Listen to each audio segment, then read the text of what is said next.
Good morning, students. Today I will explain the poem Throwing Away a Tree. 200 years steady growth of a tree has been ended in 2 hours. Let's find out the way it comes to an end. The poet Thomas Hardy describes how a large, strong tree which lived for many years is cut down by two woodcutters. The poem showed a deep feeling for a tree and depicts its fully an act of cruelty. I will recite the first stanza. The two executioners stalked along over the knolls, bearing two axes with heavy heads shining and white, and a long limp two-handled saw, tooth for cutting great balls. And so they approach the proud tree that bears the death mark on its side. In the first stanza, the poet says that the two woodcutters walked like executioners, and they were walking stealthily along the small hills.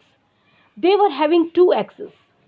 These axes were heavy and white, and their heads were shining and they were sharp. They were also having a long handled saw with zigzag tooth. It was for cutting the big trunk of tree. They came near the proud tree which they had marked for cutting. Now, what is the meaning of proudy? Means it was standing there for more than 200 years with all its grace. Jackets doffed, they swing axes and chop away just above ground, and the chips fly about and lie while on the moss and fallen trees, till the broad deep gash in the bark is hewn all the way round, and one of them tries to hook upward a rope, which at last he achieves. In this stanza, the poet says that before cutting the tree, they took off their jackets. Doff means to take off or throw aside. So they took off their jackets and kept them aside. And then, with their axes, they started cutting the tree from its stem. The small pieces of wood started falling on the moss and the leaves that were fallen from the tree. Now, what is moss? It is a small green plant that grows carpet like across moist, shady areas. They cut the tree till there was a deep cut in it.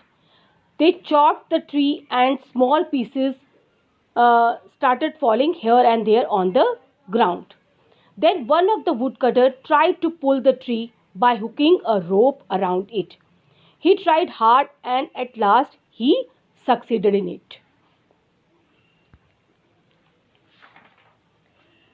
The saw then begins till the top of tall giant shivers. The shivers are seen to grow greater with each cut than before. They edge out the saw tug the ropes, but the tree only quiver. And kneeling and sawing again, they step back to try pulling once more. Then lastly, the living must further sways with a shout. In this stanza, the poet says that after hooking the tree with the rope, they started cutting it with saw and cut it till the big tree started trembling. And with each cut, it trembled more than before. Now it was weak. They started cutting the tree with saw with more effort and pulled it with rope. But as the tree was strong, it just trembled.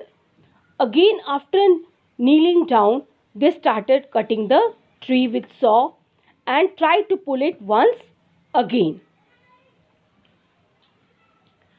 Job and ache rushed aside, reached the end of its long staying powers. The tree crashes downward, it shakes all its neighbors throughout. And 200 years steady growth has been ended in less than 2 hours. So, in the last stanza, the poet says that the tree fell down, and with the other trees and vegetation also got affected. And the tree, which was standing there for more than 200 years, fell down in less than 2 hours. So the poet says that for their own benefits, the people are cutting down the trees. I hope students you all have understood the poem. Now do the word meanings in your notebook. Thank you.